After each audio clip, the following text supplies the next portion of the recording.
Selamat sore, Namo Buddhaya. Salam sejahtera bagi kita semua. Perkenalkan, nama saya Oki Wijaya Pangestu. Saya adalah anak asuh dari Pintu Belajar Buddhist Fellowship Indonesia yang ingin berterima kasih kepada Ibu-Ibu Buddhist Fellowship Indonesia, kepada Ibu Lilian Halim sebagai founder of Pintu Belajar Buddhist Fellowship Indonesia, Bro Sofyan Halim sebagai Head of Pintu Belajar, Sis Leni Chu sebagai President of Buddhist Fellowship Indonesia, Sis Reni Ong sebagai Vice President of Buddhist Fellowship Indonesia, serta semua jajaran pengurus dan para donatur Buddhist Fellowship Indonesia atas beasiswa yang telah diberikan kepada saya sehingga saya dapat melanjutkan studi saya di Universitas Budi Dharma dengan jurusan Sistem Informasi. Semoga hal yang saya dapatkan dapat bermanfaat bagi masyarakat, bangsa, dan negara Indonesia yang tercinta. Terima kasih. Namo Buddhaya. Halo, selamat siang Bapak Ibu dan teman-teman semuanya, para sahabat Buddhist Fellowship Indonesia. Selamat siang, apa kabar? Salam sehat dan salam sejahtera buat kita semuanya. Saya Leni, Presiden dari Buddhist Fellowship Indonesia, mengucapkan selamat datang dan selamat bergabung di channel YouTube Live-nya Buddhist Fellowship Indonesia. Sebelum kita mendengarkan sharing dari tamu spesial kita, ya, tadi barusan kita ada melihat satu buah video, yaitu video tentang Pintu Belajar. Pintu Belajar dan Buddhist Fellowship Indonesia didirikan oleh founder kami, Ibu Lilian Halim, dan saat ini Pintu Belajar telah memberikan beasiswa kepada kurang lebih 500 anak-anak Indonesia dari kalangan prasejahtera, mulai dari tingkat PAUD, sekolah dasar, sekolah menengah, tingkat universitas di S1, S2, maupun S3. Dan saat ini sudah ada puluhan anak-anak asuh Pintu Belajar yang telah lulus sarjana dan saat ini sudah bekerja di masyarakat dan sudah bisa memperbaiki kesejahteraan keluarga mereka. Terima kasih kepada Ibu-Ibu Buddhist Fellowship Indonesia, founder kami, Ibu Lilian Halim, dan para donatur lainnya atas support kepada Pintu Belajar selama ini. Ya, kepada Bapak, Ibu, dan teman-teman semuanya, para sahabat Buddhist Fellowship Indonesia yang tergerak hatinya untuk mensupport program charity dari Buddhist Fellowship Indonesia, Pintu Belajar, nanti bisa menghubungi sekretariat untuk informasi lebih lanjut.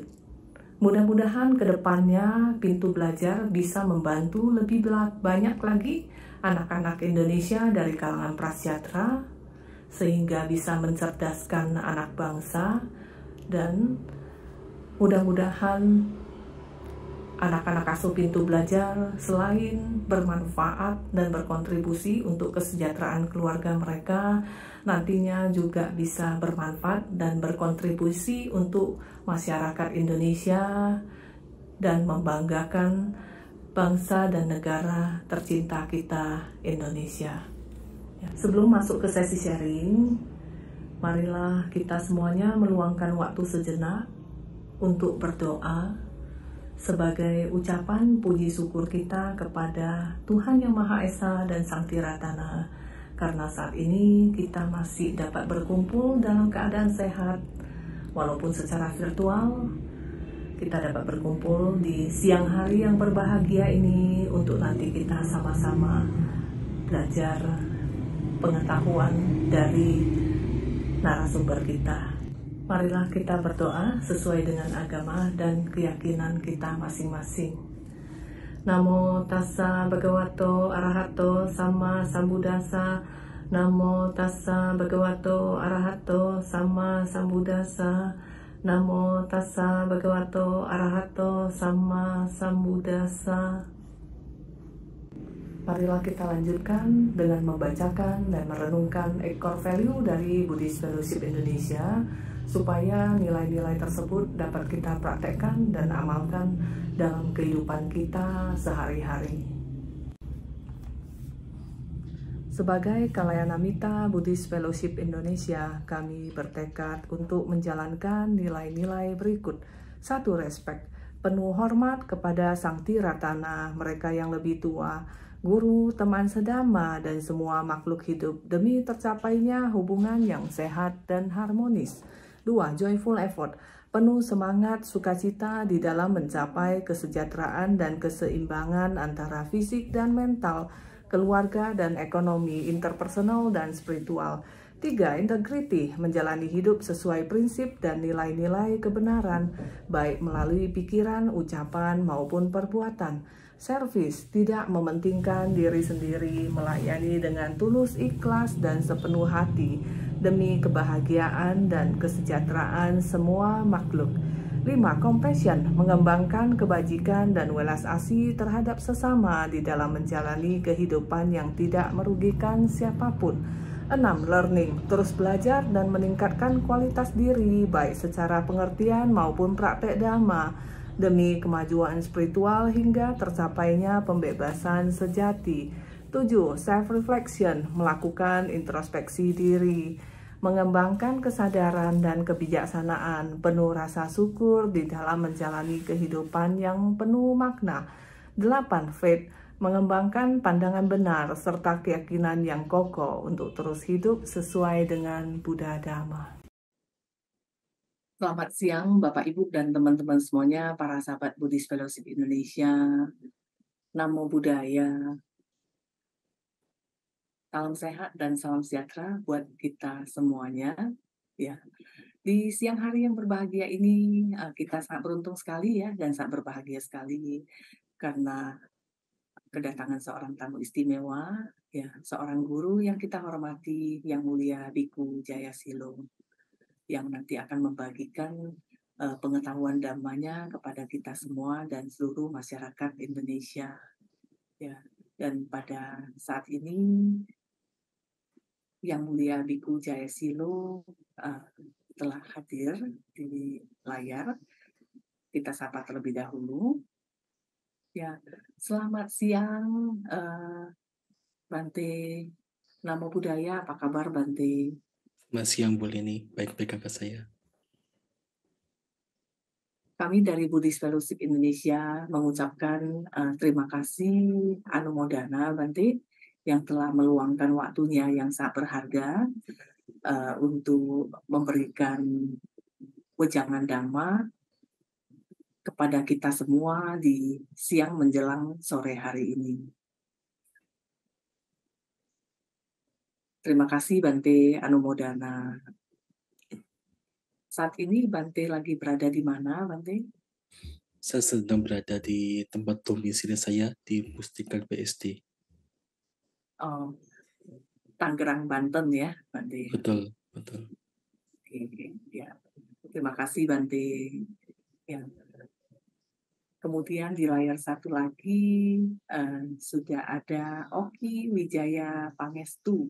Ya. Selamat siang, Namo Buddhaya, Oki. Selamat siang juga Bu. Namo Buddhaya. Ya. Oke.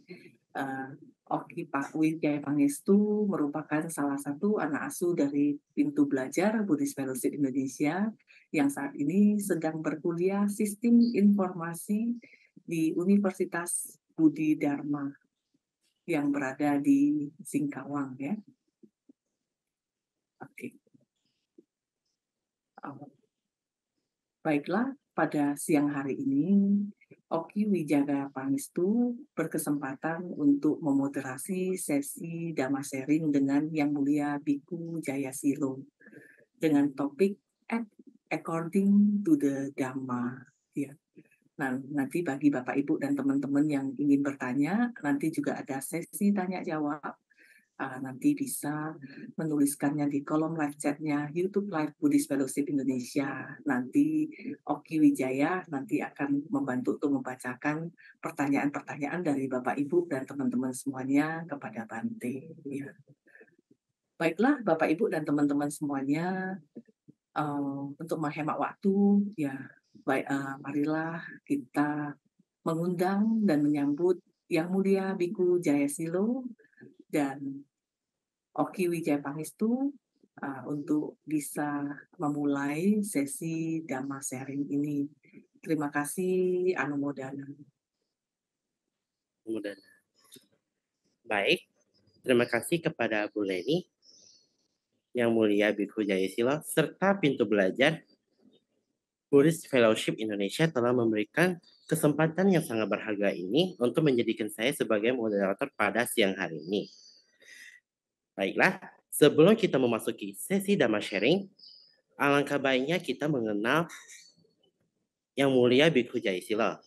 Saat ini saya ingin membacakan profil dari Yang Mulia Bikhu Jayasila.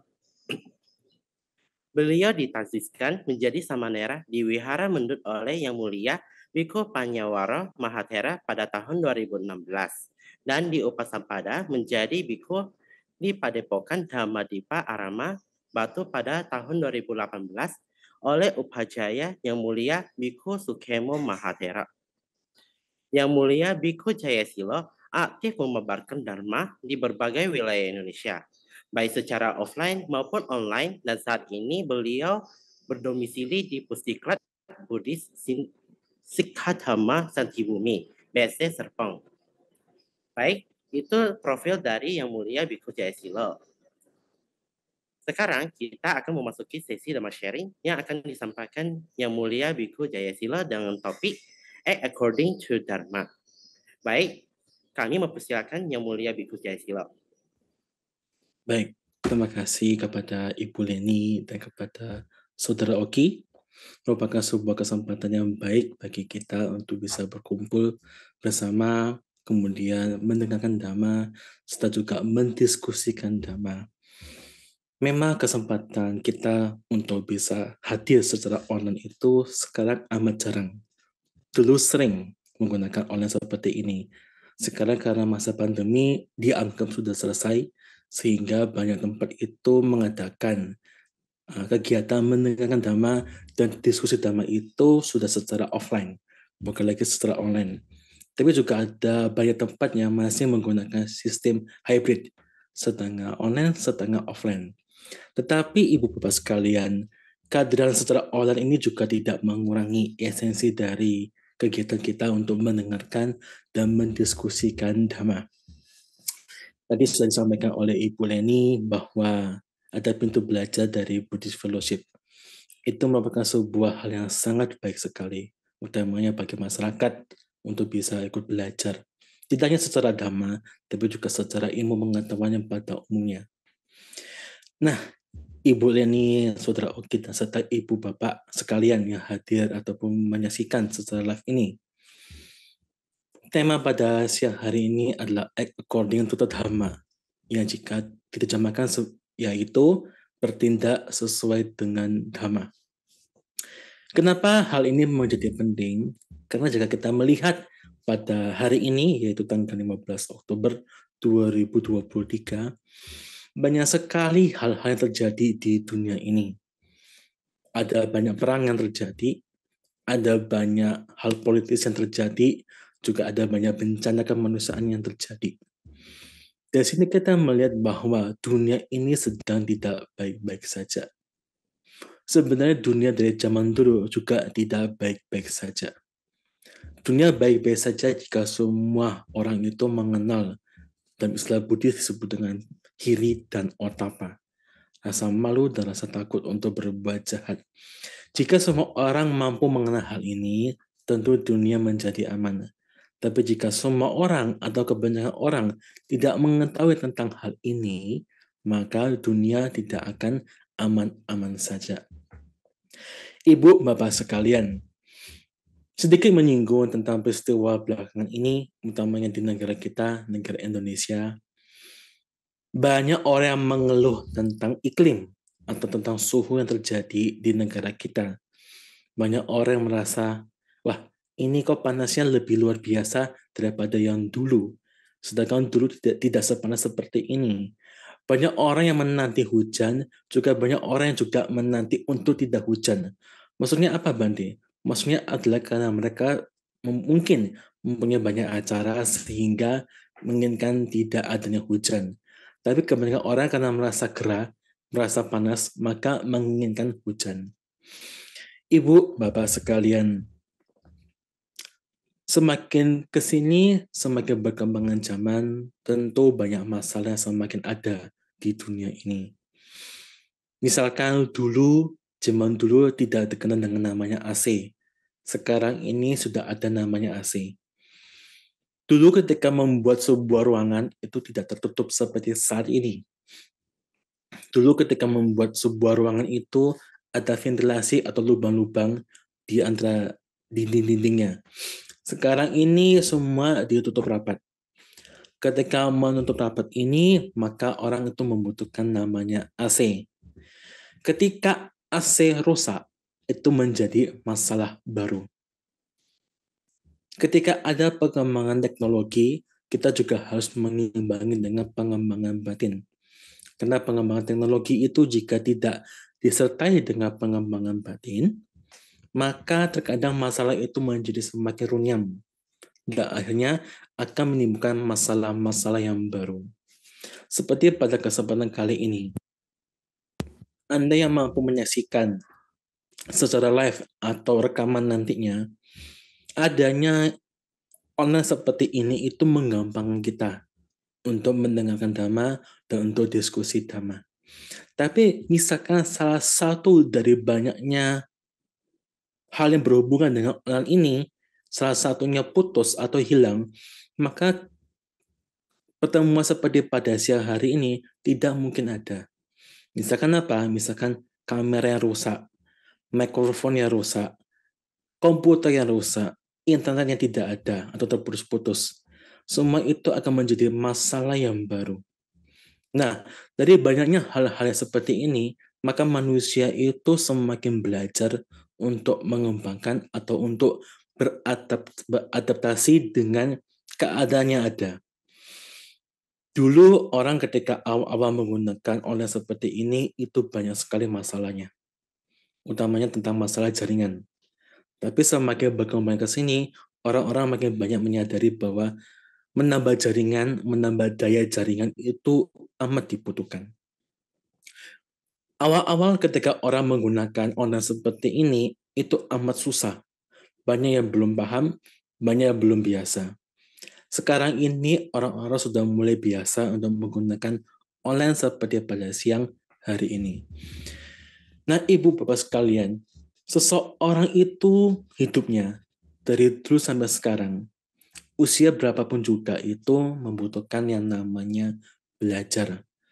Tapi kalau Bangke mengatakan tentang belajar, Ibu Bapak jangan beranggap berarti harus membaca sebuah buku atau belajar dalam sebuah kelas. Tidak seperti itu. Belajar itu bisa belajar dari kehidupan sehari-hari.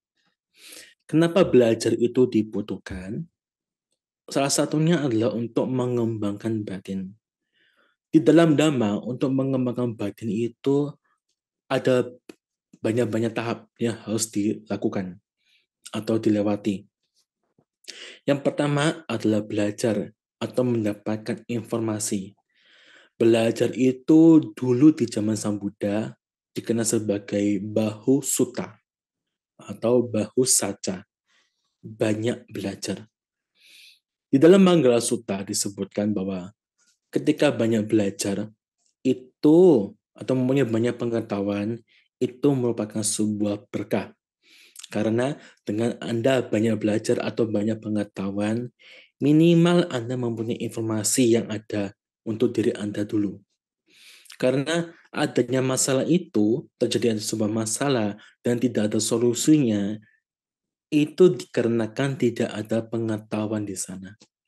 Tapi ketika Anda mempunyai sebuah masalah dan di situ ada pengetahuan untuk menemukan solusinya, maka masalah itu akan menjadi kelar karena Anda mempunyai solusinya.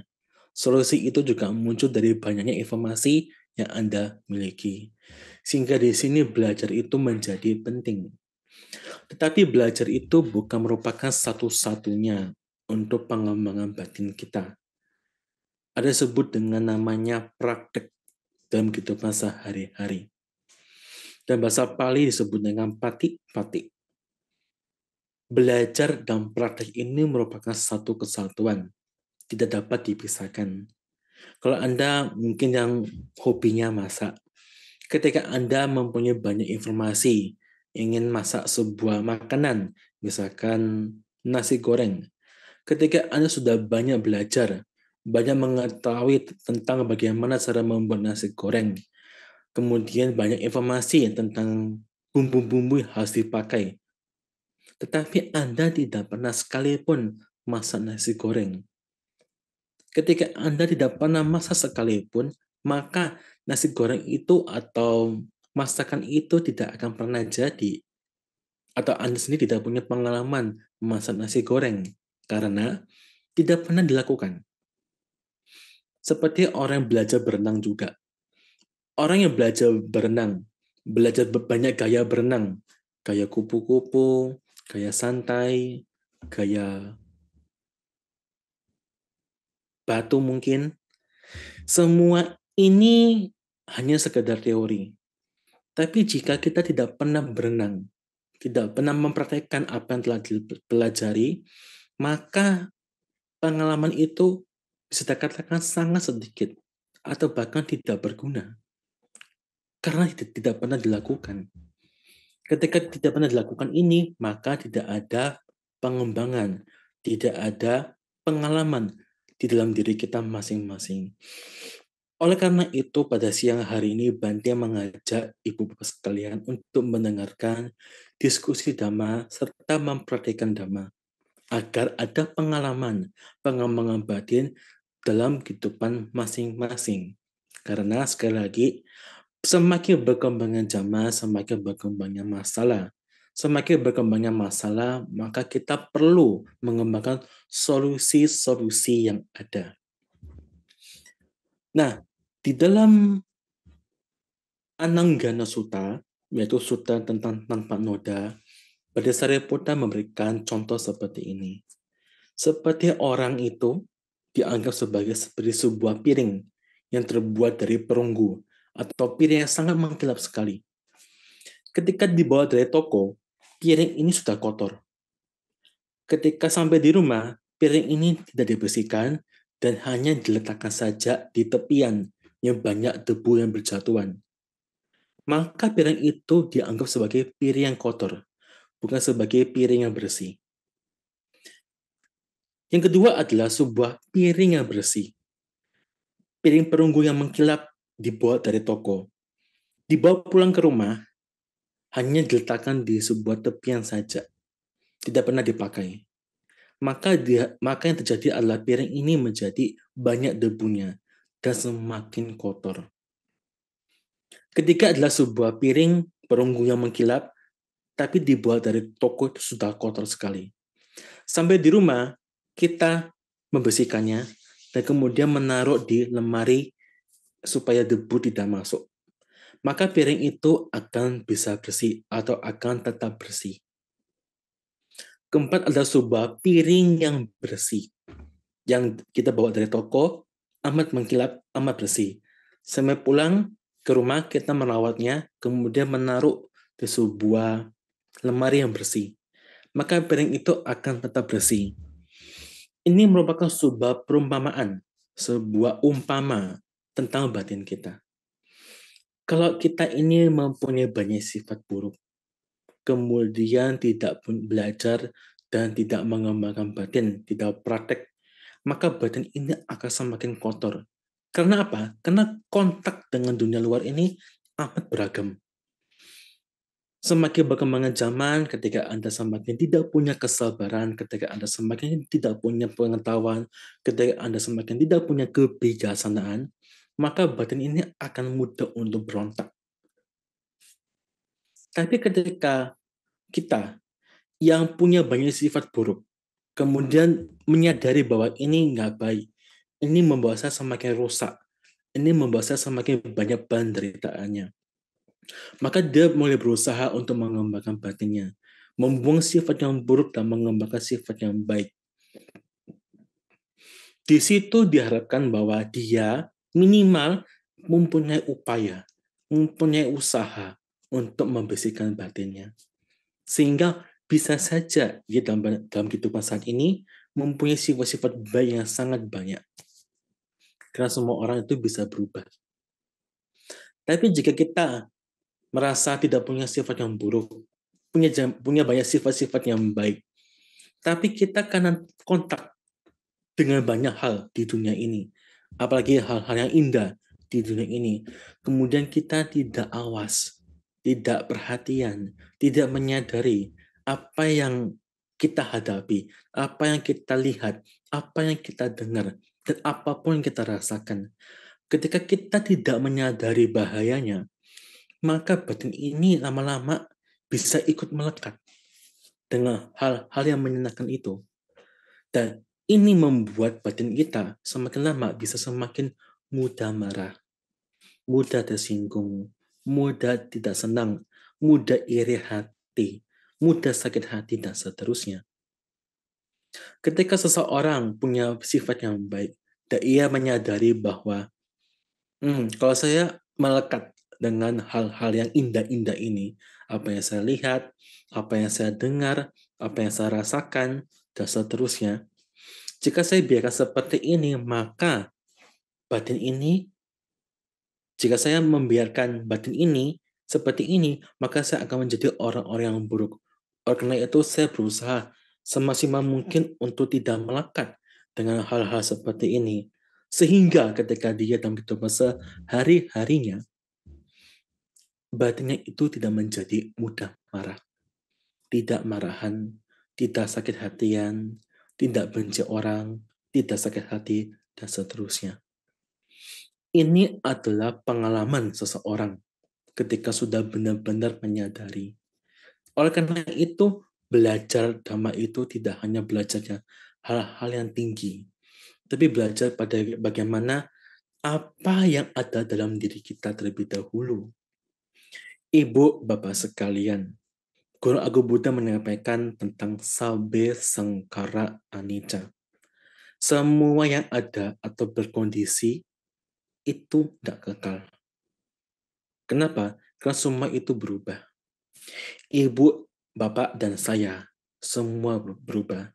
Ibu Leni, Saudara Oki, itu juga berubah. Dari awalnya kecil menjadi dewasa. Rambutnya dulu hitam, sekarang sudah mulai ke warna putih-putihnya.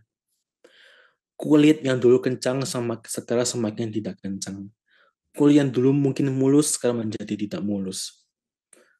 Dulu tidak pakai kacamata, sekarang pakai kacamata. Dulu mungkin giginya masih utuh, sekarang giginya tidak utuh. Itu dari fisik kita selalu berubah. Bagaimana dengan sifat kita, Bante? Sifat kita juga berubah, Ibu, Bapak sekalian. Yang disebut dengan saudara Oki yang dulu, dengan saudara Oki yang sekarang, itu sudah berubah.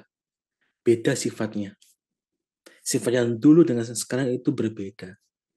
Orang itu selalu berubah. Sifat berubah, fisik juga berubah. Dunia luar kita juga selalu berubah. Keadaan dunia yang saya katakan tadi, yang dulu mungkin dirasa aman, sekarang menjadi tidak aman. Yang dulu sedikit krisisnya, sekarang menjadi banyak krisis. Langit yang biru, seperti di gambar belakang saya, juga bisa berubah menjadi suasana mendung, dan seterusnya. Pohon-pohon yang ada, yang sedang berbunga, itu juga bisa layu. Sehingga diharapkan ketika orang menyadari hal seperti ini, ia mulai menyadari bahwa apapun itu semua berubah. Dan ketika berubah itu tidaklah layak untuk dilekati. Karena jika Anda melekat dengan perubahan yang harus terjadi itu, maka diri kita akan menderita. Sabbe Sangkara Dukkha. Semua perubahan itu tidak bisa kita hentikan. Secanggih apapun alat yang ada, secanggih apapun teknologi yang ada, semua itu juga tetap berubah. Dan berubah itu tidak bisa kita kendalikan. Itulah Sabbe Dhamma Anatta. Apapun yang berkondisi, apapun yang tidak berkondisi, semua tidak ada inti yang bisa mengaturnya. Tidak ada inti dari hal-hal tersebut. Jika Anda melihat sebuah pohon di belakang saya ini, jika Anda tebang, kemudian Anda bongkar kayu tersebut, Anda mencari inti tengahnya itu tidak akan ditemukan sebuah inti yang benar. Sama seperti diri kita.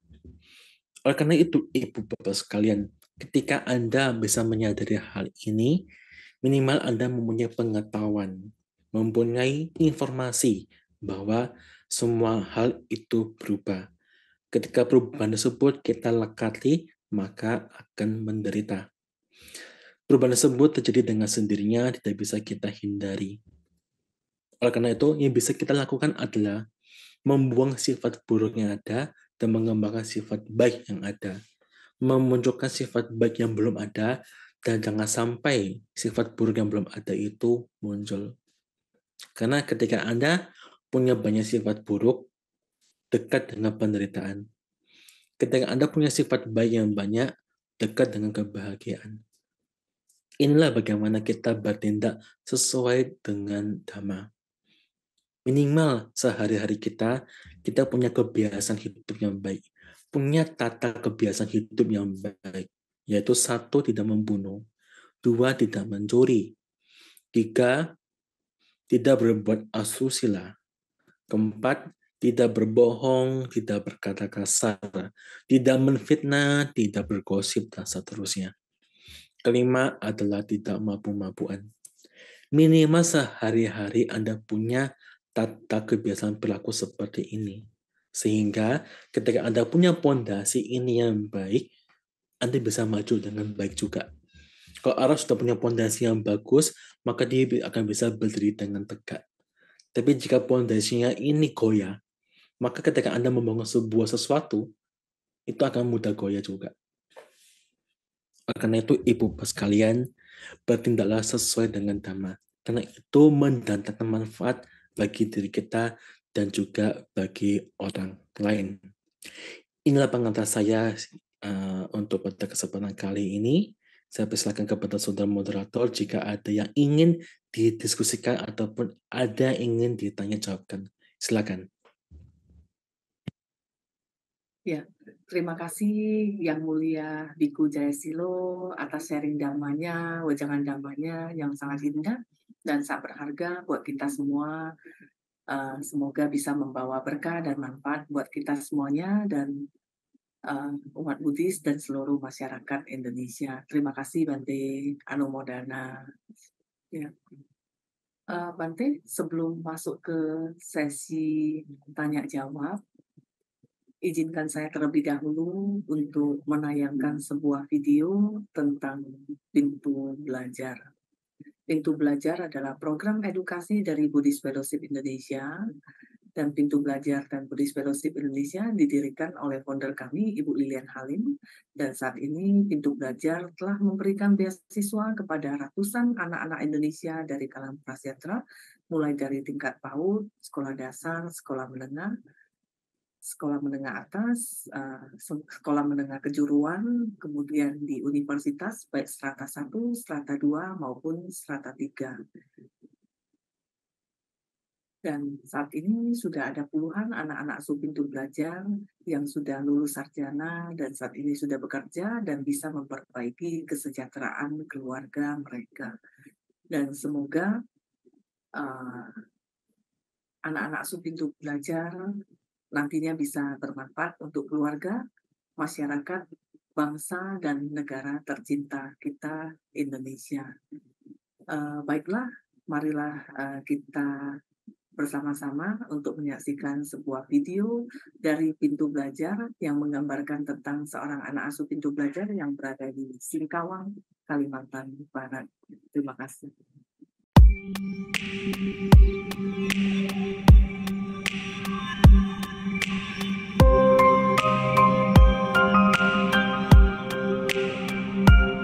Nama saya Verlia, saya mempunyai 9 saudara. Saya dari 9 saudara itu saya yang terakhir, hanya cuma saya saja yang sekolah. Di rumah saya punya 1 kakak perempuan yang kerja menjaga toko sepatu, dan juga ada papa sama mama. Mama kerja di sawah, papa pergi masak ke tempat orang lain. Mama ke sawah dari jam 6 sampai jam 9 lewat begitu, di sana buat nanam padi. Itu yang kedua kalinya dari jam 2 lewat sampai jam 5. Mama pergi ke sana buat lihat airnya udah masuk ke sawah atau belum. Juga biasa mama di sana nanam padi juga, cabut rumput yang di sawah. Papa sih biasa sering memasak resepsi pernikahan dan juga biasa resepsi ulang tahun Pekong. Kalau 1 minggu itu biasanya ada yang nyuruh, itu dia baru ikut. Kalau lagi nggak masak, bantuin mama di sawah. Kalau umur mama udah 60 tahun, umur papa itu udah 55. Kakak biasanya kalau punya uang lebih, dia ada bantu. Kalau tidak. Saya biasa di rumah bantuin mama masak dan beres-beres rumah saja. Di hari Minggu, saya juga ada mengikuti kegiatan Damayobana yang diselenggarakan dari Viara.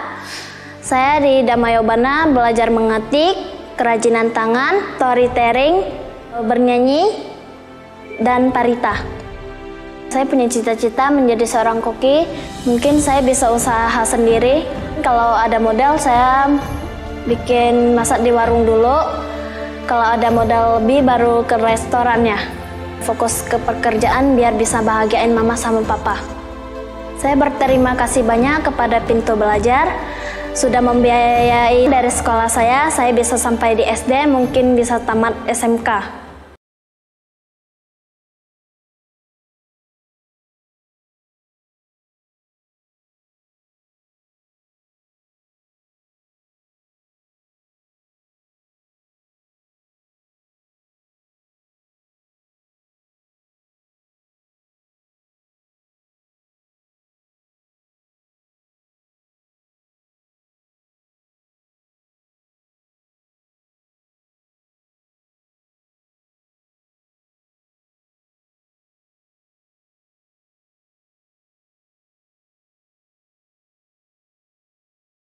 Terima kasih kepada Bapak, Ibu, dan teman-teman semuanya yang telah menyaksikan sebuah video dari Pintu Belajar. Terima kasih juga kepada Ibu-Ibu Buddhist Fellowship Indonesia, founder kami Ibu Dinan Halim, dan semua donatur yang telah mensupport program Pintu Belajar Buddhist Fellowship Indonesia. Semoga ke depan lebih banyak lagi anak-anak Indonesia dari kalangan prasejahtera yang bisa dibantu, nantinya bisa bermanfaat untuk keluarga, masyarakat, bangsa, dan negara tercinta kita, Indonesia. Dan bagi Bapak, Ibu, dan teman-teman semuanya yang ingin mensupport program Pintu Belajar Buddhist Fellowship Indonesia, nanti bisa menghubungi sekretariat untuk informasi lebih lanjut. Terima kasih. Ya. Baiklah. Saat ini tibalah di sesi tanya jawab ya. Kita persilakan Oki Wijaya Pangestu untuk bisa memoderasi sesi tanya jawab dengan Yang Mulia Biku Jayasilo. Waktu dan tempat persilakan. Terima kasih. Baik, terima kasih ke Bu Leni telah memberikan waktu untuk menyampaikan sesi pertanyaan. Sebelum kita memasuki, saya ingin berterima kasih kepada Yang Mulia Biku Jayasilo telah menyampaikan dharma yang begitu berharga dan bermanfaat bagi kita semua tentunya. Nah, di sini saya ada satu pertanyaan, Bante, di mana saya memiliki seorang teman, namun dia sangat tidak memiliki motivasi dalam hidupnya, di mana sehari-harinya cuman ya berbuat mungkin biasanya main game sambil mengatakan kata-kata yang kasar gitu, dan hari-harinya tuh tanpa ada perbuatan yang baik gitu. Nah, saya ingin mengajak kepada orang ini untuk melakukan perbuatan yang baik, namun dia sama sekali tidak mau. Bagaimana cara mengajak dia untuk melakukan perbuatan yang baik, Bante? Mungkin segitu pertanyaan saya, Bante. Baik. Semua orang itu mempunyai kesukaan masing-masing. Misalkan ada orang suka baca buku, ada orang suka mendengar musik, dan seterusnya. Untuk bertemu dengan orang seperti ini, memang kita membutuhkan hal-hal yang khusus. Misalkan apa?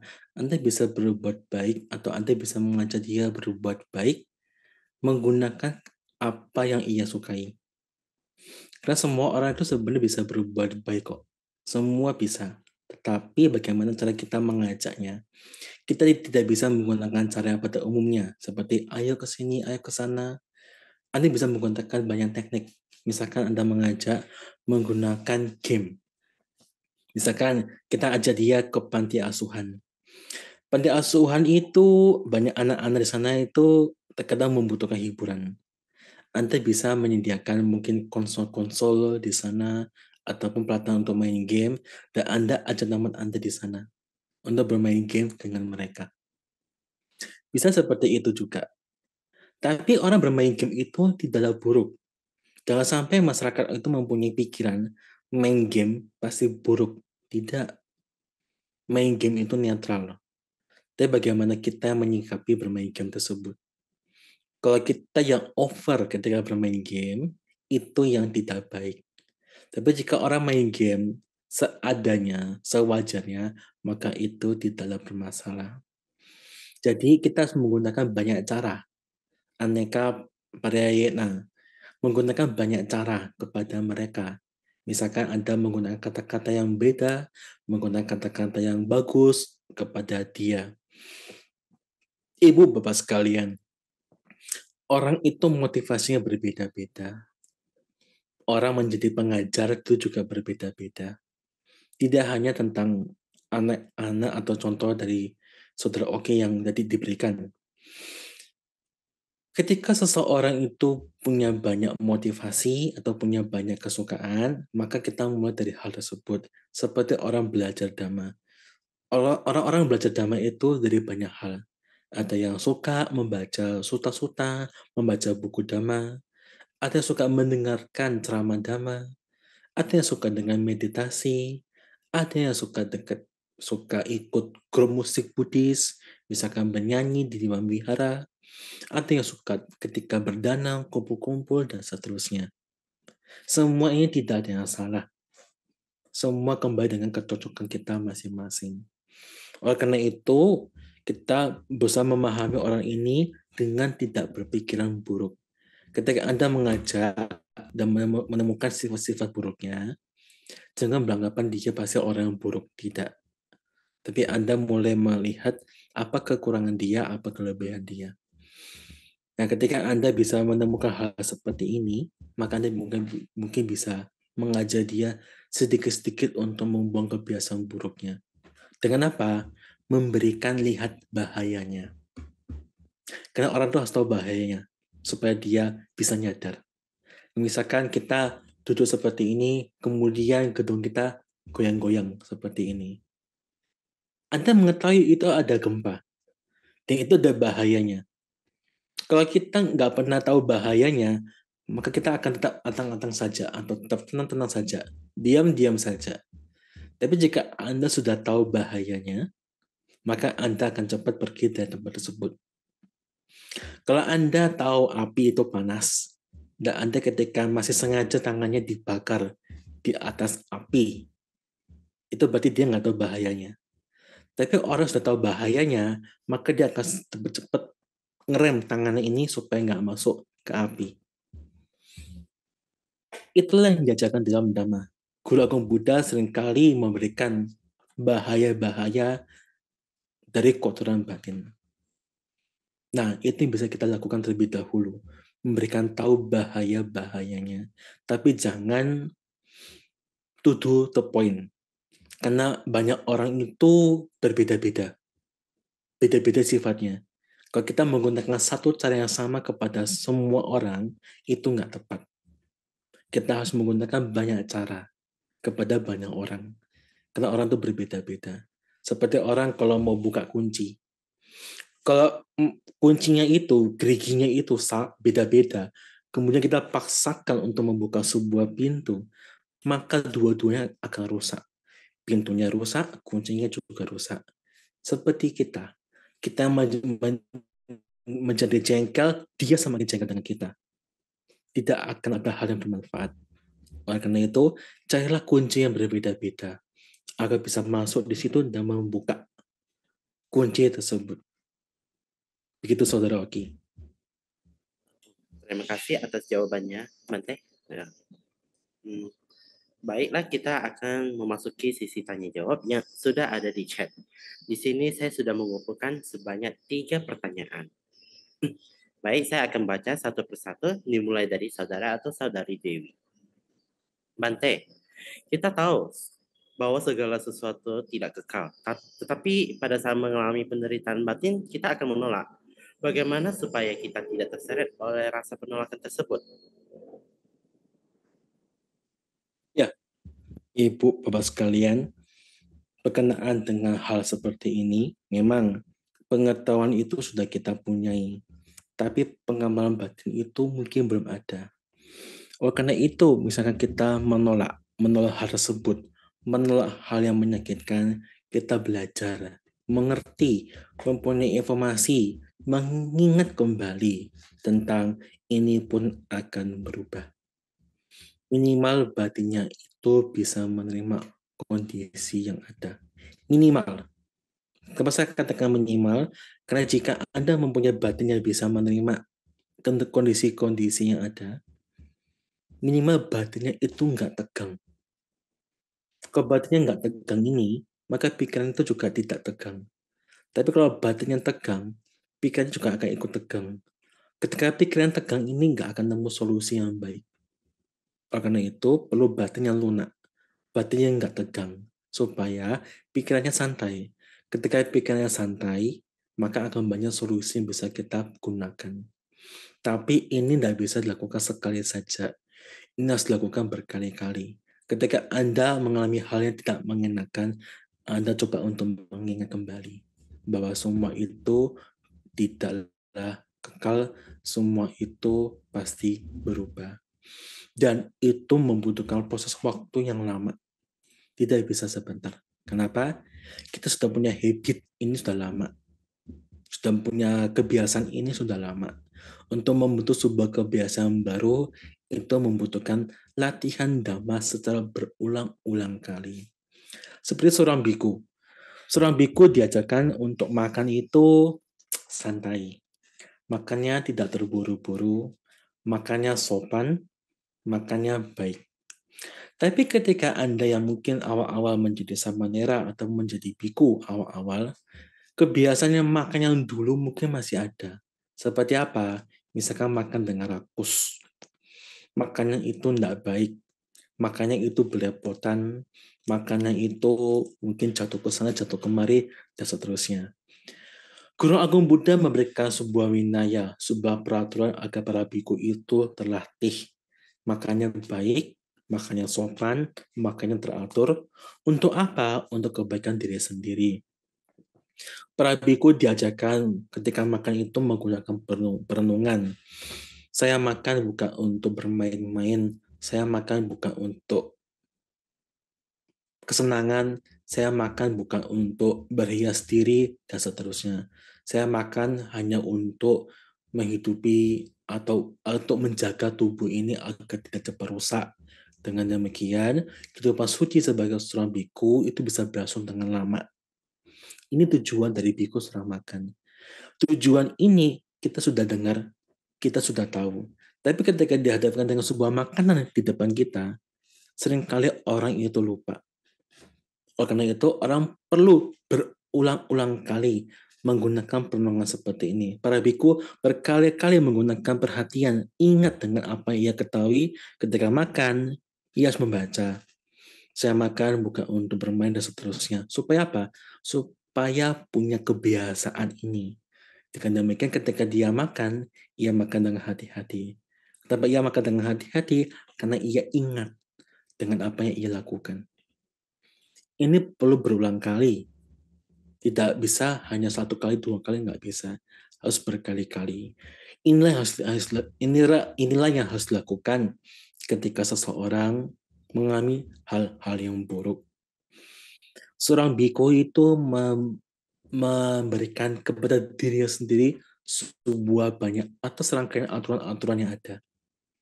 Semua itu ditujukan untuk menumbuhkan sifat-sifat luhur di dalam diri masing-masing.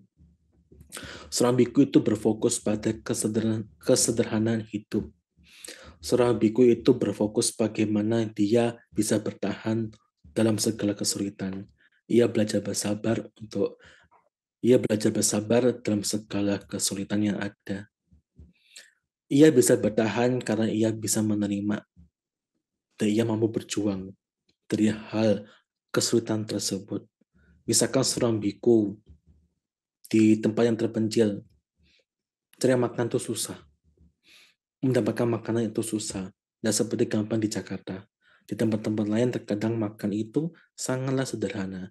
Seorang biku harus mudah berpuas hati, bisa menerima kondisi tersebut, dan ia bisa berjuang. Artinya ketika ia mendapatkan sebuah makanan yang amat sederhana, ia tidak mengeluh. Ia belajar menerima. Inilah yang harus dipelajari, dilatih dalam kehidupan sehari-hari. Demikian Saudara Oki. Baik. Terima kasih atas jawabannya. Semoga jawaban ini bisa menjawab saudara atau saudari Dewi. Baik, sekarang kita masuk ke pertanyaan kedua dari saudara atau saudari Dharma. Bagaimana dengan memahami Dhamma dapat meningkatkan kualitas hidup sehari-hari? Ya, berkaitan dengan bagaimana mengetahui Dhamma bisa meningkatkan kehidupan sehari-hari. Jika Anda belajar banyak Dhamma, praktek Dhamma, minimal Anda mempunyai pedoman. Pedoman dalam kehidupan sehari-hari. Seperti saya contohkan tadi, Anda mempunyai pedoman untuk tidak membunuh, tidak mencuri, tidak berbuat asusila, tidak berkata yang tidak benar, dan juga tidak mabuk-mabukan. Pedoman ini menjaga Anda untuk tidak berbuat buruk, untuk tetap berbuat baik. Mengapa? Karena mengerti bahwa pedoman karma atau hukum karma itu ada.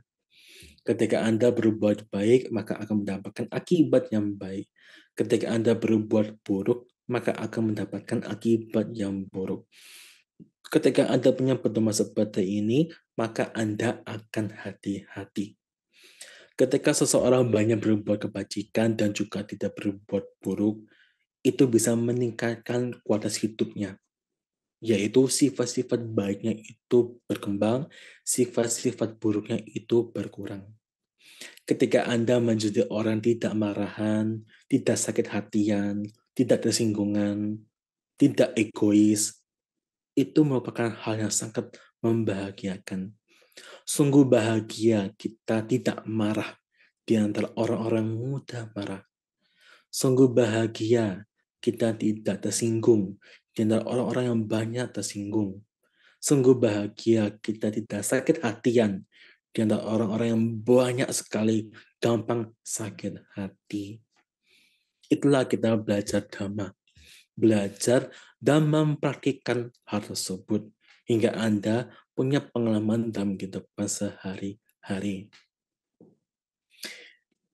Ibu, Bapak sekalian, itulah yang harus kita lakukan dalam kehidupan sehari-hari dan harus kita lakukan berulang-ulang kali. Saya katakan berulang-ulang kali.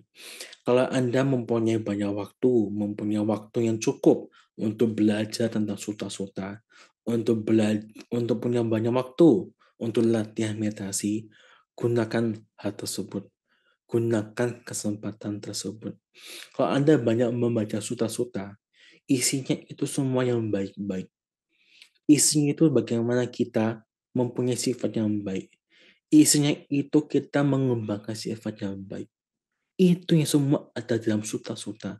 Kita diajarkan untuk bisa sabar. Kita diajarkan untuk punya hal yang baik. Kita diajarkan untuk punya keyakinan kepada Buddha, Dhamma, dan Sangha. Kita diajarkan punya keyakinan kepada hukum karma.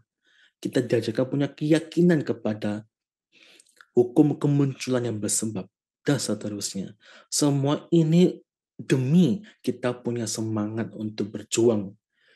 Semua ini dilakukan untuk mengembangkan sifat yang baik. Semua ini dilakukan, dibaca, dia mengerti, dan dipraktekkan untuk mengurangi sifat-sifat yang buruk.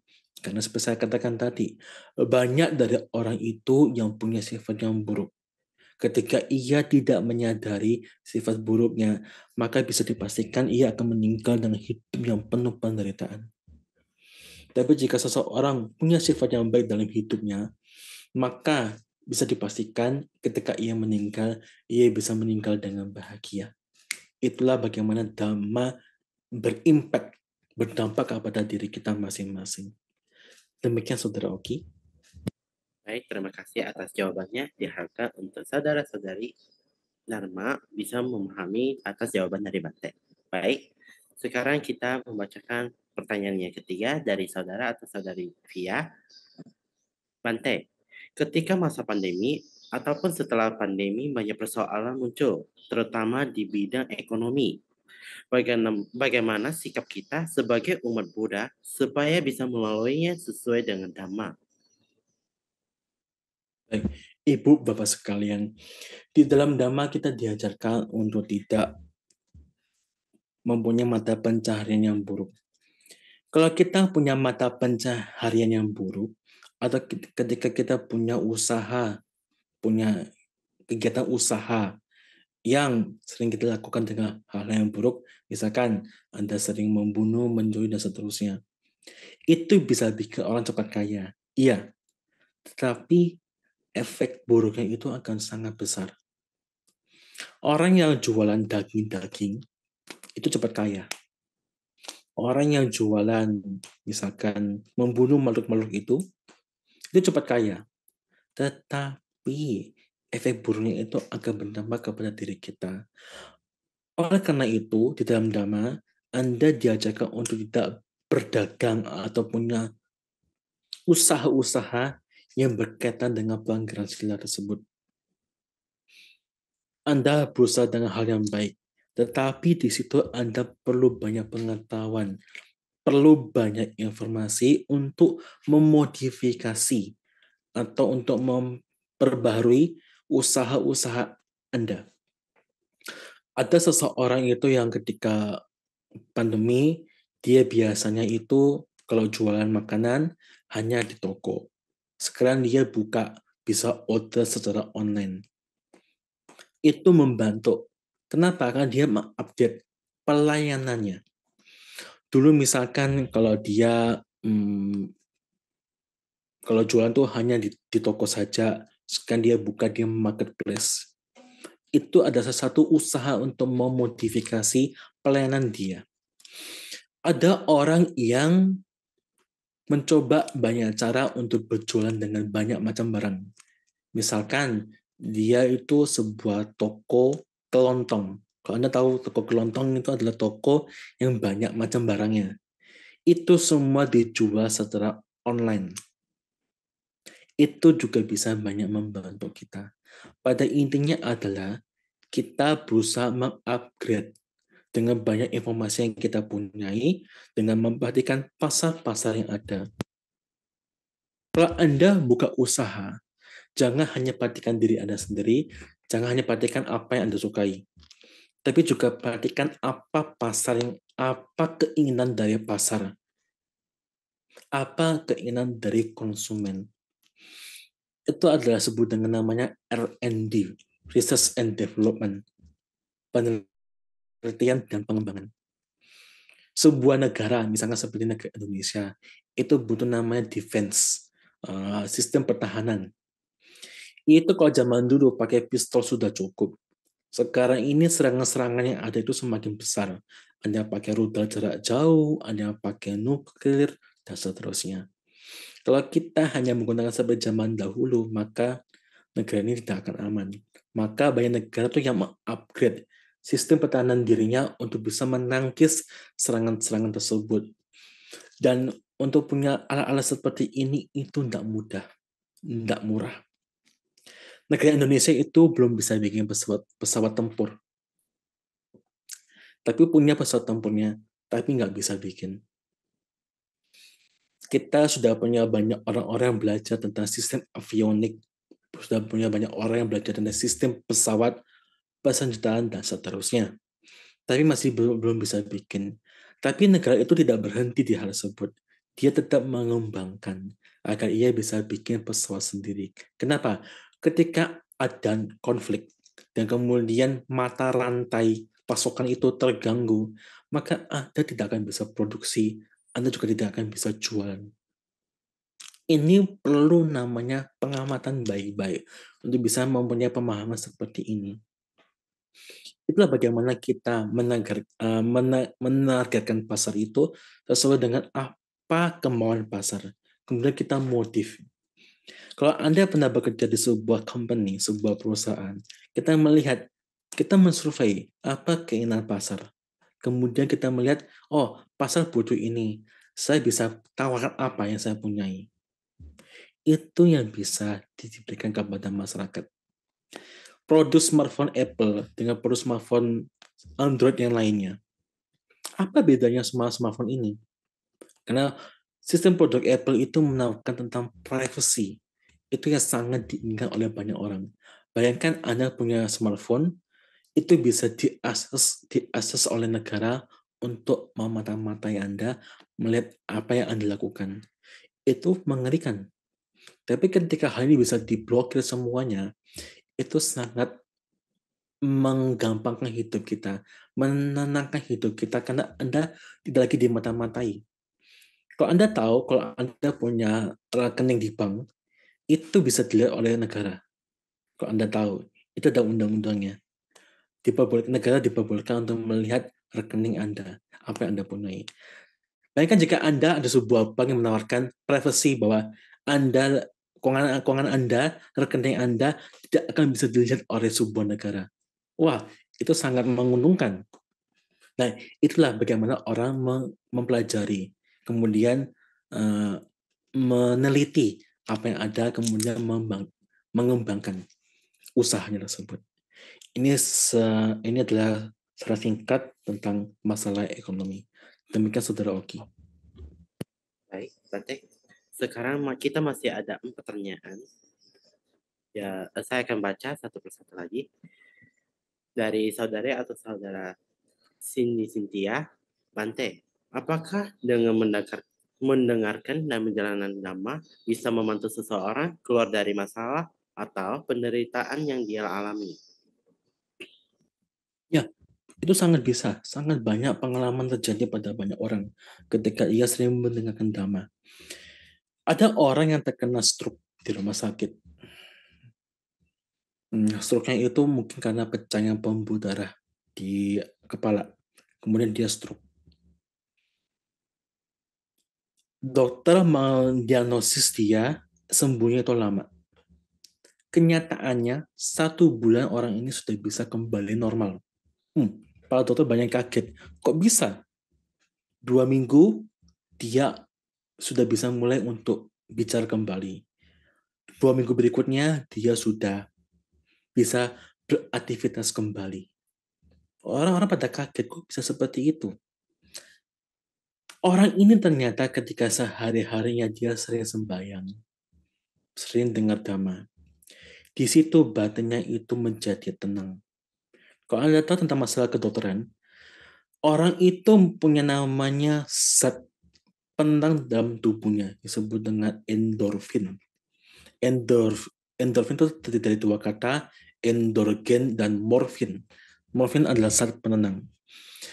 Endorfin ini seringkali disebut dengan namanya zat kebahagiaan dalam tubuh.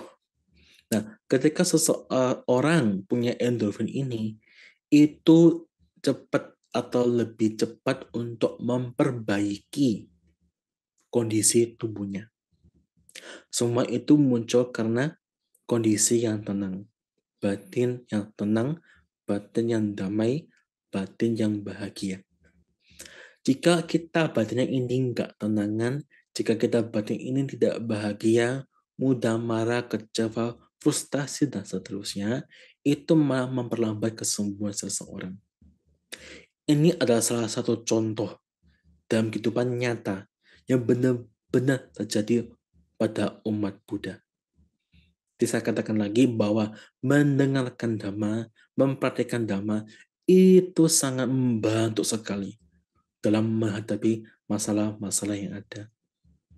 Karena batin Anda tenang, batin Anda tidak mudah sakit hati, batin Anda bisa bahagia. sehingga Anda bisa melewati hal itu dengan baik. Begitu Saudara Oki. Baik, Bante. Sekarang kita ke pertanyaan kelima. Selamat siang dari saudara-saudari Rizal. Selamat siang, Bante. Kebaikan yang membuat kita bahagia, apakah harus selalu kita ingat? Ya, apa berkenan dengan pertanyaan dari saudara yang tadi tentang kebaikan yang pernah kita perbuat, apa harus kita ingat? Jawabannya adalah iya. Guru Agung Buddha menyampaikan bahwa sungguh-sungguh berbahagia ketika seseorang itu mengetahui, mengingat apa kebajikan yang ia lakukan. Somodati sopamodati. Kenapa orang-orang itu ketika mengingat kebajikannya bisa semakin berbahagia? Karena ia menyadari bahwa dirinya telah berbuat kebajikan. Apakah jika dengan mengingat seperti ini apakah bukan hal yang buruk, Bante? Karena dia akan melekat jika tidak disadari dengan baik. Jika kita mampu menyadari dengan baik, maka kita mengingat sekadar mengingat. Bukan lagi menambah di belakangnya. Bukan lagi orang mengingat dengan sesuatu, mengingat dengan kina sesuatu, bukan. Tapi mengingat sekadar mengingat kebajikan yang telah ia perbuat.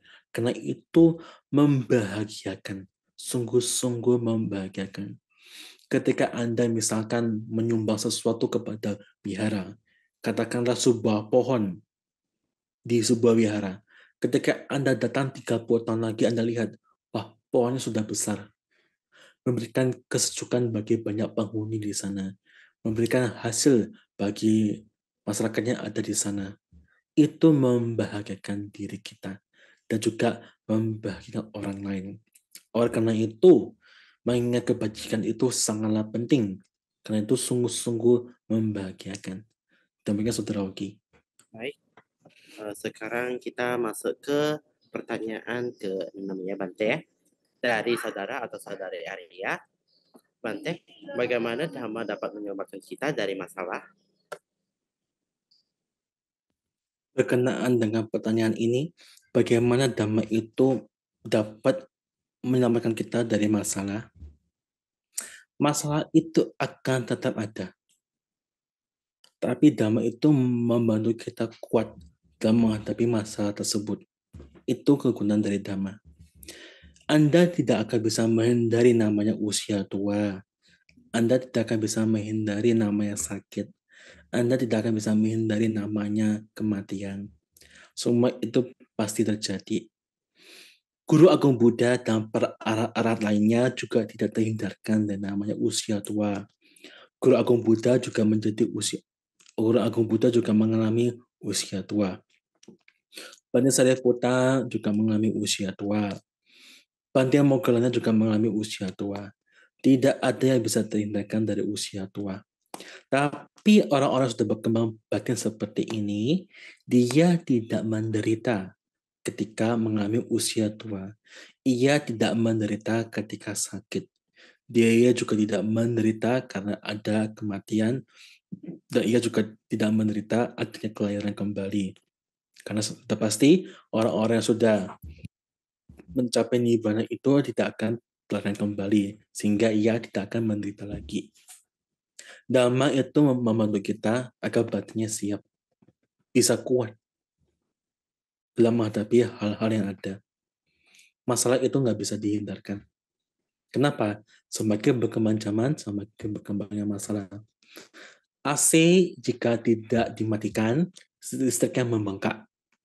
Biaya membengkak. AC jika ada listrik yang putus dari pusat, itu juga bikin masalah. Tapi jika Anda bisa tenang, kemudian bisa bersabar, nanti listriknya akan nyala kembali, maka masalah itu akan selesai. Tapi kalau kita ketika listriknya mati, AC-nya mati, kemudian kita ngomel-ngomel, kenapa seperti ini, kenapa seperti ini? Dengan kita ngomel seperti ini, apakah AC bisa nyala kembali? Nggak bisa. Oleh karena itu, Dhamma itu membuat kita semakin kuat batinnya. Tidak mudah marah, tidak mudah ngomel, tidak mudah sakit hatian. Seperti ketika Anda punya smartphone yang bagus, yang mahal sekali misalkan, kemudian jatuh, layar pecah. Ketika Anda marah-marah, apakah HP bisa balik seperti normal? Tidak bisa. Disitulah Anda belajar dhamma, bahwa ternyata kalau saya ceroboh, HP pecah, layar pecah itu harus mengganti layarnya lumayan mahal. Tapi di sana Anda tidak akan marah-marah. Kenapa? Karena tahu sudah pecah kok barangnya, mau gimana lagi? Itu masalah dari teman kita. Anda punya smartphone, layarnya kaca itu pasti bisa pecah. Itulah bagaimana kita belajar dhamma. Dan menerapkan dhamma agar batinnya itu kuat. Demikian Saudara Oki. Baik, terima kasih atas jawabannya Bante. Sekarang kita ke pertanyaan terakhir dari saudara atau saudari Dea Satya. Izin bertanya Bante, mengapa ada orang yang susah sekali untuk beradaptasi dengan lingkungan pertemanan baru? Padahal dia sudah berusaha. Bagaimana supaya kita lebih mudah bergaul dengan orang? Terima kasih. Seseorang itu, berkaitan dengan pertanyaan seperti ini, seseorang itu kenapa susah untuk bergaul dengan banyak orang? Satu, ia nggak bisa mengetahui, nggak bisa mengerti banyak orang. Kedua, melekat dengan dirinya sendiri. Misalkan begini, kalau Anda yang tidak pernah merokok, atau Anda yang nggak bisa merokok, kalau Anda dekat dengan komunitas yang rokok, wah, Anda akan sangat susah. Begitu. Semua orang itu punya kecocokan masing-masing. Kalau Anda lihat di bandara, itu ada namanya, Anda ke bandara, ke tempat-tempat publik, biasanya ada nama smoking area. Betul ya? Nah, di sana itu orang-orang yang suka merokok kumpul dengan orang yang suka merokok di sana. Begitu. Dan ia bisa menerima keadaan adanya rokok. Orang-orang yang bisa berteman dengan teman-teman itu karena ia tidak melekat dengan dirinya. Bahwa ia mengerti banyak orang itu banyak macam, banyak jenisnya. Jika ia bisa mengetahui, bisa menerima keadaan teman-temannya, maka ia bisa berkumpul dengan teman-teman yang tersebut. Tapi jika kita keras kepala, hanya melihat diri sendiri, apa yang saya senangi, apa yang tidak saya senangi, maka susah untuk bisa berkumpul. Dalam sebuah organisasi itu bisa menjadi baik jika adanya perbedaan dan bisa menerima perbedaan. Kalau misalkan sebuah organisasi isinya adalah pria dan wanita, tapi kita nggak mau, pokoknya harus pria atau harus wanita, nggak boleh ada lawan jenis, ya susah untuk bisa masuk dalam organisasi tersebut. Misalkan dalam Buddhist Fellowship, banyak program-program yang diajarkan kepada masyarakat, banyak program yang dibuat untuk kesejahteraan masyarakat. Kalau orang nggak bisa mengikuti di situ, nggak bisa menerima ada program-program seperti program untuk belajar dan seterusnya, program untuk sekolah, yang nggak bisa dia bergabung di sana. Karena ia satu cocok, kemudian bisa menerima ada program-program tersebut dan itu berguna bagi masyarakat, maka ia bisa berteman dengan orang tersebut. Jadi semua kembali kepada bagaimana kita menerima keadaan tiap-tiap orang. Kita hanya bisa membenahi diri kita. Kita nggak bisa membenahi orang lain. Kita bisa membenahi diri kita dan menjadikan diri kita contoh agar orang lain itu bisa ikut. Seperti Buddhist Fellowship membuat program studi belajar yang berguna untuk di Singkawang ya, utamanya mungkin di sekolah Asoka, kalau saya nggak salah ingat di sana. Itu memberikan inspirasi bagi banyak orang untuk ikut membantu sekolah tersebut karena itu berguna bagi masyarakat. Kalau Anda tahu sekolah Asoka di Singkawang itu merupakan salah satu dari sekolah favorit yang ada di Singkawang. Sekolah itu dibentuk berdasarkan dana dari orang-orang yang berbuat kebajikan. Orang bisa membayar untuk sekolah murah, iya. Tapi di sisi itu ia dibantu oleh banyak orang. Dan ketika ia bisa menerima hal seperti ini, maka orang itu akan fine-fine saja. Ingat, Apa yang kita miliki, apa yang kita punya saat ini, apa yang Anda kenakan, semua itu ada bantuan dari orang lain. Oleh karena itu, belajarlah untuk menerima keadaan orang lain. Belajar menerima kehadiran orang lain. Belajar menerima sifat-sifat dari orang lain. Agar kita tidak hanya seenaknya sendiri. Begitu, Saudara Oki. Baik, terima kasih atas jawabannya. Sekarang kita ke pertanyaan berikutnya dari saudara atau saudari Daryani. Bante, bagaimana kita dapat mengatasi sifat diri yang sering ragu-ragu dalam mengambil keputusan dan memiliki pemikiran pesimis? Apa ajaran Dhamma yang bisa membantu dalam proses perubahan ini? Berkaitan dengan pertanyaan untuk mengatasi keraguan-raguan, bagaimana Bante kita harus mengatasi keraguan-raguan hal ini? Pertama adalah punya keyakinan dengan apa yang dilakukan. Dengan kata lain, punya pertimbangan secukupnya. Kalau Anda misalkan mau pergi dari rumah Anda, pergi ke mall yang Anda mau tuju, kalau Anda tidak yakin bahwa jalan ini jam sekian ini nggak macet, kalau Anda nggak yakin dengan rute yang Anda lewati, kalau Anda tidak yakin dengan kendaraan Anda, maka Anda tidak akan pernah sampai ke mall tersebut. Tapi jika Anda bisa yakin, kemudian bisa melewati, ya itu adalah hal yang baik. Anda bisa yakin karena punya banyak informasi yang ada. Misalkan, kalau Anda menyupir, Anda menggunakan Google Map untuk melihat lokasi saat ini ada warna merah atau enggak, ada warna kuning atau tidak, atau semua warna biru, begitu. Ketika Anda punya informasi seperti ini, maka Anda akan punya pertimbangan secukupnya. Kenapa saya katakan pertimbangan secukupnya? Karena jangan overthinking. Jangan punya pertimbangan yang berlebihan. Kalau Anda overthinking, maka Anda akan bisa maju-maju. Anda harus punya pertimbangan secukupnya. Secukupnya itu batasnya apa, Bante? Batasnya adalah diri masing-masing. Tidak bisa kita ukur dengan kebanyakan orang, tidak bisa. Oleh karena itu, sekali lagi, punyalah keyakinan dengan apa yang Anda lakukan. Punya pedoman. Intinya, punya pedoman. Seperti contoh tadi, Anda ingin pergi dari rumah Anda untuk pergi ke mall. Anda menggunakan pedoman Google Map agar bisa jalan dengan baik. Di sana Anda melihat ada warna merah dan seterusnya. Itu karena punya pedoman, sehingga Anda bisa mengambil sebuah keputusan. Oleh karena itu, punyailah banyak informasi. Kedua, yakinlah dengan apa yang telah Anda pelajari, dengan Anda lakukan itu. Sehingga Anda bisa membuang sedikit demi sedikit pemikiran yang pesimis. Karena semua itu muncul dari keraguan-raguan yang dimana tidak ada informasi dan tidak ada keyakinan. Demikian Saudara Oki. Baik, Mas. Terima kasih atas jawabannya. Masih ada satu pertanyaan lagi. Jika kita ingin bahagia, siapakah yang bisa menentukan kebahagiaan itu, Bante? Maaf, bisa diulangi pertanyaannya? Maaf ya, Bante. Saya akan mengulanginya. Jika kita ingin bahagia, siapakah yang bisa menentukan kebahagiaan itu, Bante? Menentukan Iya. Menentukan bahagia. Iya.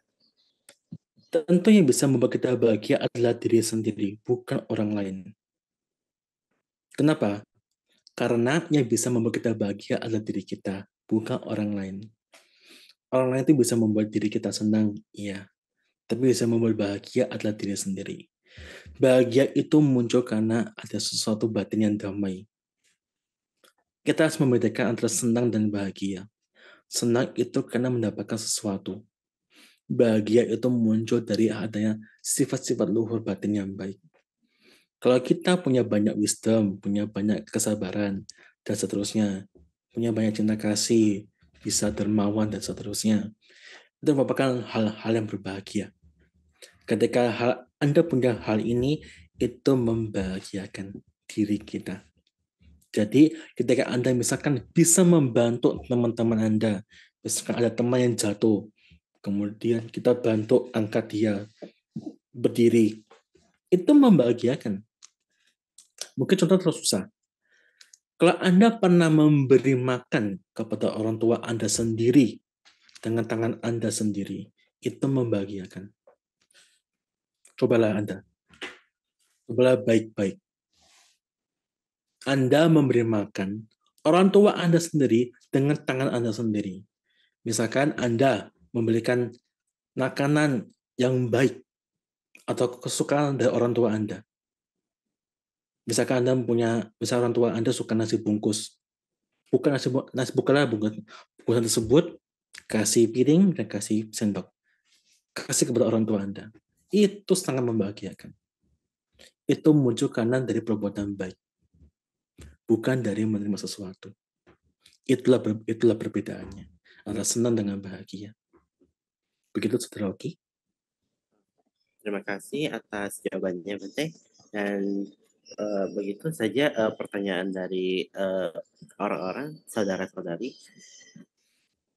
Semoga apa yang kita dapatkan bisa bermanfaat ya bagi kita semua. Baik, sesi pertanyaannya sudah ditutup dan saya akan mempersilakan kepada Seleni. Ya, terima kasih Oki, terima kasih Yang Mulia Biku Jayasilo yang telah memberikan wejangan dhamma yang sangat berharga kepada kita semua di siang menjelang sore hari ini. Sangat bermanfaat sekali, mudah-mudahan bisa membawa manfaat dan berkah buat kita semuanya, seluruh masyarakat Indonesia dan semua makhluk. Terima kasih Bante Anumodana. Ya, Bante, karena masih ada waktu, ini kan ada waktu 30 menit lagi ya Bante ya.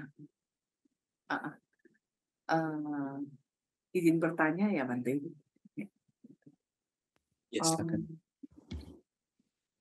Bante, sesuai dengan judul kita pada hari ini kan Act According to the Dhamma. Di dalam kehidupan kita saat ini, Bante,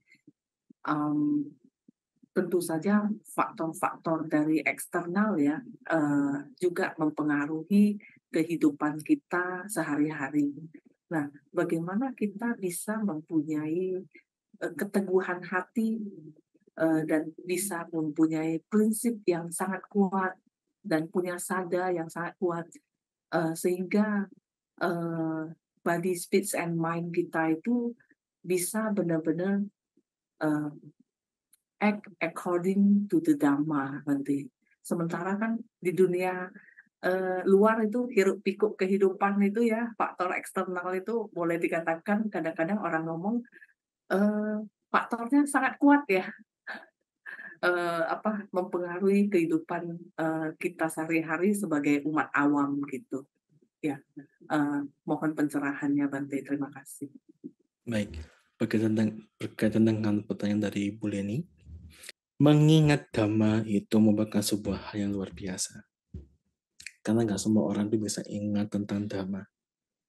Kalau Anda mungkin pernah belajar tentang hukum karma dulu, mungkin sekarang sudah mulai lupa. Ketika Anda bertemu dengan kondisi eksternal yang ada di luar ini, mungkin Anda juga lupa dengan Dhamma-Dhamma telah Anda pelajari. Kenapa? Saya katakan tadi, orang yang punya sifat yang buruk dan nggak bisa ingat Dhamma, biasanya itu akan semakin bertambah menjadi buruk. Guru Agung Buddha pernah menyampaikan seperti ini. Kodang atang nanjanati, kodang dhamma napasati, andataman tadahoti, yang koto sahati naranti. Orang marah itu tidak bisa mengetahui mana baik, mana yang buruk. Orang yang marah itu tidak bisa melihat Dhamma. Ketika orang dikuasai oleh kemarahan, di situ hanya ada kebencian dan kegelapan. Kebencian dan kebutaan. Andatama itu artinya tentang buta dan gelap. Ya, maksudnya adalah kalau orang marah itu, dia nggak bisa lagi lihat, nggak bisa lagi tahu mana baik, mana buruk. Mungkin saja orang di tempat ibadah itu bisa berkelahi. Mungkin saja orang di tempat ibadah itu bisa teriak-teriak, bisa marah-marah kepada orang lain. Kenapa? Karena ia sedang marah. Kalau orang sedang marah, ia tidak bisa ingat, nggak bisa lihat, dan nggak bisa tahu mana yang baik, mana yang nggak baik. Oleh karena itu, sebelum marah, kita harus bisa punya pagernya terlebih dahulu. Supaya ingat, kalau sudah muncul mau marah ini, ada perasaan yang nggak enak di sini. Mungkin batinnya sudah mulai panas, wajah sudah mulai nggak enak. Itu ada tanda-tanda Anda mau marah. Ketika Anda tahu ini, tahu menyadari hal ini, stop. Ingat jangan marah. Kalau ini sampai lewat, saya bisa marah, dan hal yang baik-baik itu bisa hilang semuanya. Oleh karena itu, kita sebelum marah. Jangan sesudah marah. Kalau sesudah marah itu jadinya penyesalan nantinya. Sebelum kita marah, stop dulu. Kenapa? Karena ingat dengan dhamma yang ia pelajari. Minimal tadi tentang hukum karma. Kalau saya marah kepada dia, saya ketika, misalkan saya kena marah, berarti karma buruk saya sedang berbuah. Kalau saya marah lagi kepada orang lain, saya akan menanam benih karma buruk yang baru. Tidak akan selesai-selesai. Ketika saya tidak marah, di antara orang-orang yang sedang marah, berarti saya sedang menyelesaikan, sedang melatih diri saya untuk tidak mudah marah. Minimal itu. Ingat dengan apa yang terpelajari dan bisa kendalikan diri. Anda bisa mungkin ketika Anda kenal dengan banyak orang, bisa saja orang-orang itu banyak menyebalkan dalam hidup Anda. Tetapi Anda boleh sih tidak senang dengan perilaku orang tersebut. Tapi jangan sampai membenci orang tersebut. Kalau membenci itu, tidak ada baiknya sama sekali. Semua pasti buruk-buruk. Tapi jika Anda melihat Anda nggak senang dengan perilaku orang tersebut, ya orang itu bisa berubah. Anda tidak membenci, artinya masih ada hal-hal yang baik dalam diri dia. Kenapa bisa punya pemahaman seperti ini? Karena belajar dan praktek dhamma sehingga punya pengalaman. Pariyati, patipati, dan patiweda. Belajar, praktek, punya pengalaman. Semua ini ditopang oleh seringnya kita belajar dhamma dan seringnya kita praktek dhamma. Minimal meditasi. Karena meditasi itu sangat penting. Jangan pernah meremehkan tentang meditasi, Ibu, Bapak sekalian. Meditasi itu banyak sekali dampaknya untuk diri masing-masing. Yaitu tidak muncul sifat-sifat yang buruk. Dan jika ada muncul kilesa atau kotoran batin yang muncul, bisa dipotong di saat itu. Itulah gunanya dhamma. Itulah bagaimana kita mengingat ajaran dhamma setiap saat. Begitu, Ibu Leni.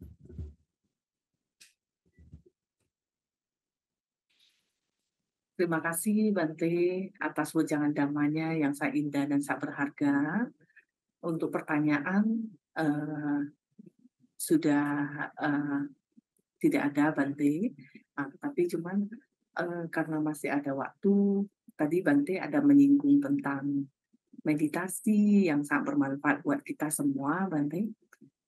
Boleh kita mengundang Bante untuk membimbing meditasi singkat 10 menit aja. Boleh. Saya kira untuk meditasi setelah online itu kurang bermanfaat.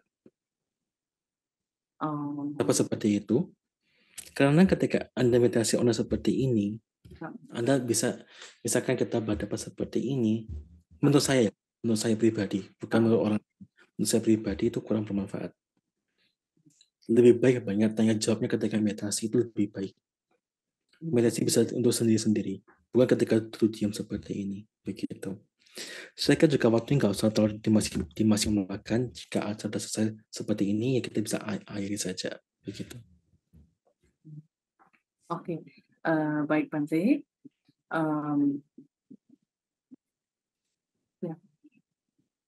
Bante, ini kami dari Buddhist Fellowship Indonesia ingin memberikan sedikit apresiasi berupa plakat kepada Bante. Kita serahkan secara virtual terlebih dahulu ya Bante ya. Ya, baik. Kita dokumentasikan satu.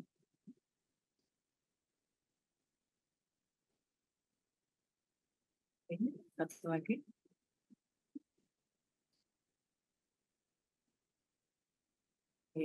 Terima kasih Bante. Baik, Ibu Bicara Leni. sama Wedaran Dhamma ya sangat bermanfaat sekali buat kita semuanya, seluruh masyarakat Indonesia dan semua makhluk. Bante, terima kasih Anumodana. Bante, Satu. untuk melengkapi sesi pada siang menuju sore hari ini dengan topik According to the Dhamma, mungkin Bante bisa memberikan sedikit pesan-pesan singkat kepada kita semua dan masyarakat Indonesia terkait topik kita pada hari ini, According to the Dhamma, supaya sharing Dhamma selama kurang lebih 2 jam ini bisa lebih diserap lagi oleh kita semua dan masyarakat Indonesia. Terima kasih, Bante. Ibu, Bapak sekalian, kita belajar Dhamma, kita praktek Dhamma agar punya keyakinan, agar punya pertumbuhan di dalam hidup kita. Jika kita ingat dengan ajaran Buddha, itu sangatlah berharga. Sedikit sekali orang bisa melihat Dhamma. Sedikit sekali orang bisa mengerti tentang Dhamma. Jika Anda bisa tahu Dhamma, bisa mengerti Dhamma, dan bisa mempraktikkan Dhamma, Anda sudah mendapatkan sebuah berkah yang amat besar dalam diri Anda masing-masing. Pelajarilah Dhamma, praktikanlah Dhamma, ingatlah dengan Dhamma, jadikan Dhamma sebagai pedoman Anda dalam kehidupan sehari-hari, agar Anda semakin dekat dengan kebahagiaan, semakin jauh dari penderitaan. Inilah yang harus Anda ingat dalam kehidupan sehari-hari. Semoga Anda selalu berkembang, semoga Anda semakin maju di dalam Dhamma.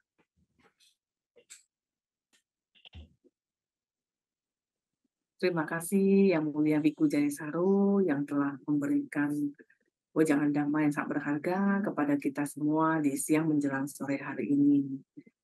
Tentu saja sangat membawa berkah dan manfaat buat kita semuanya dan semua makhluk. Terima kasih Bante Anumodana. Terima kasih Oki Wijaya Pangestu yang telah memoderasi sesi sharing pada siang menjelang sore hari ini.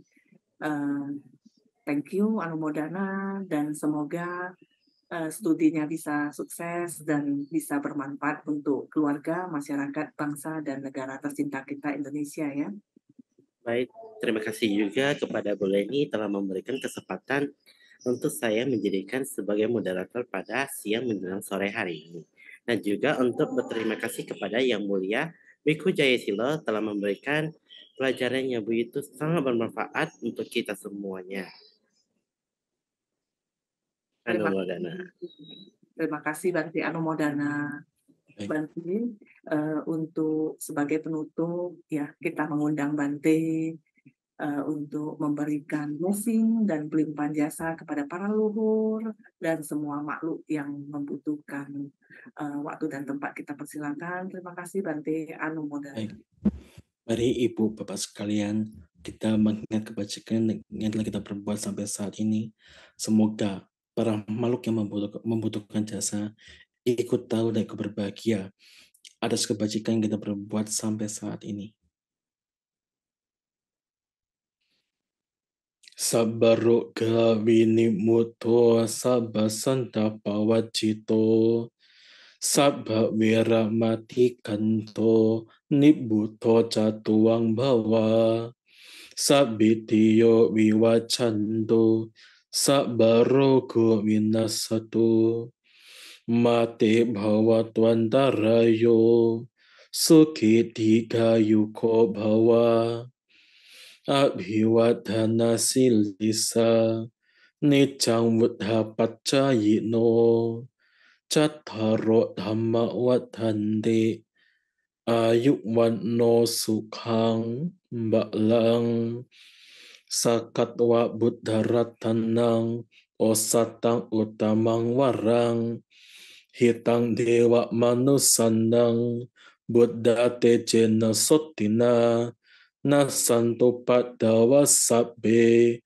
dukkha wupasamentu te sakatwa dhammaratanang osatang utamang warang parillahu pasamanang dhammate jena sotina nasanto padawa sabbe bhaya wupasamentu te sakatwa sanggaratanang osatang utamang warang ahuneyang pahuneyang sanggate jena sotina nasanto padawa sabbe roka wupasamentu te. Sadu, sadu, sadu. Terima kasih Bante Anumodana, Bante. Terima kasih Oki. Terima kasih Bapak Ibu dan teman-teman semuanya. Sampai ketemu lagi di channel YouTube live-nya Buddhist Fellowship Indonesia di kesempatan berikutnya. Terima kasih semuanya. Bye-bye. Selamat sore, Namo Buddhaya. Salam sejahtera bagi kita semua. Perkenalkan, nama saya Oki Wijaya Pangestu. Saya adalah anak asuh dari Pintu Belajar Buddhist Fellowship Indonesia yang ingin berterima kasih kepada Ibu-Ibu Buddhist Fellowship Indonesia, kepada Ibu Lilin Halim sebagai founder of Pintu Belajar Buddhist Fellowship Indonesia, Bro Sofian Halim sebagai Head of Pintu Belajar, Sis Leni Chu sebagai President of Buddhist Fellowship Indonesia, Sis Reni Ong sebagai Vice President of Buddhist Fellowship Indonesia, serta semua jajaran pengurus dan para donatur Buddhist Fellowship Indonesia atas beasiswa yang telah diberikan kepada saya sehingga saya dapat melanjutkan studi saya di Universitas Budi Dharma dengan jurusan Sistem Informasi. Semoga hal yang saya dapatkan dapat bermanfaat bagi masyarakat, bangsa, dan negara Indonesia yang tercinta. Terima kasih. Namo Buddhaya.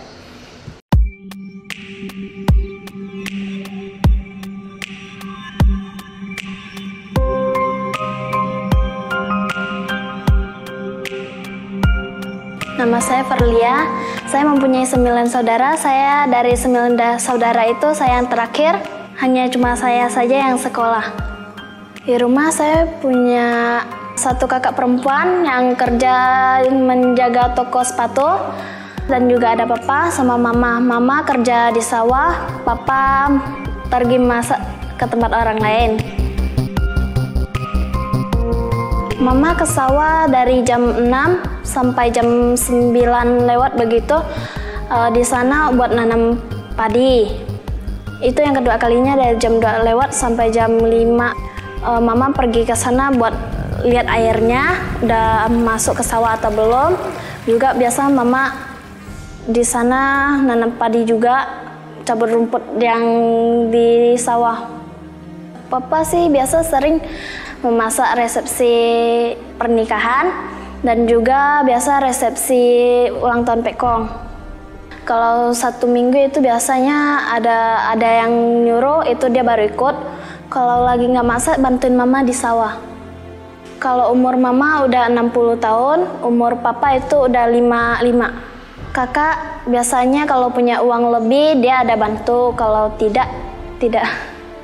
Saya biasa di rumah bantuin mama masak dan beres-beres rumah saja.